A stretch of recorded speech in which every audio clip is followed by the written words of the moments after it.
Sugeng siang pamirsa, kepanggih malih kalian kula Vina Rofiani lebeting adicara sabrebetan pawarta edisi Minggu 17 Maret tahun 2022 sekawan kagem nggambarake wartos-wartos ingkang teraktual lan kapercaya ingkang awak dhewe rangkum lebet sawetawis wartos enjing menika. Menika wonten wartos sajangkepipun.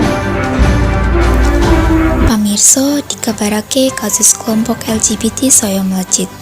Bab iki disebabake amarga saya jembare pergaulan kang oleh pengaruhi pawongan mlebu menyang kelompok kasebut, becik jroning media sosial utawa ing lingkungan papan manggon. Sabrebetan info LGBT yaiku singkatan saka lesbian, gay, biseksual, lan transgender. Ing ngendi istilah iki sinebut nggo sekelompok wong kang duweni penyimpangan orientasi seksual. Istilah kasebut wis akeh menuai pendapat becik pro utawi kontra di berbagai sigaraning dunia, ora terkecuali karo Indonesia. Ing dunia sigaran kulon kaya ing Amerika pancen wis ditetapake pengetan sasi secara LGBT wiwiting taun 1994 kapungkur. Lan kanggo Indonesia dhewe kaya kang ditepang Indonesia isih kental karo budaya Islame, tamtu milih kontra karo LGBT. Nanging pancen sedikite kesadaran masyarakat ora satitik saka dheweke kabeh kang pro karo LGBT. Mirise pirang-pirang masyarakat ing Indonesia wiwit mewajarkan LGBT. Kang ngagetake maneh, cacah LGBT paling akeh ing Indonesia jebul ing Sumatera Barat.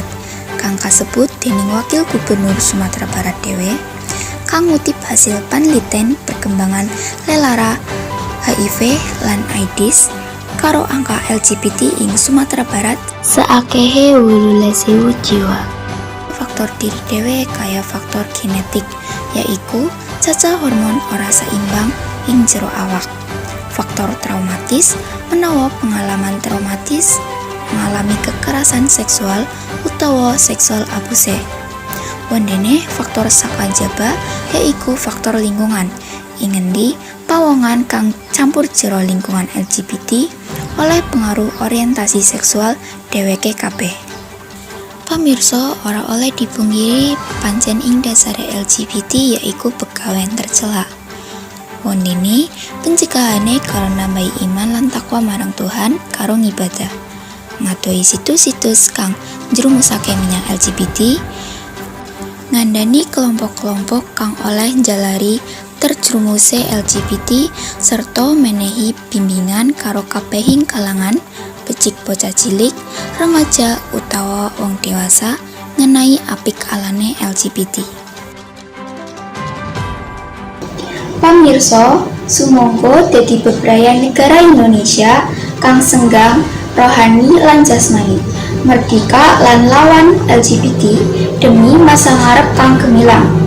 Pamirsa, informasi mau nutup perjumpaan awak dhewe ing trending topik paling saiki. Kula Vina Rofiani pamit undur diri. Sugeng beraktivitas lan tekan kepanggih.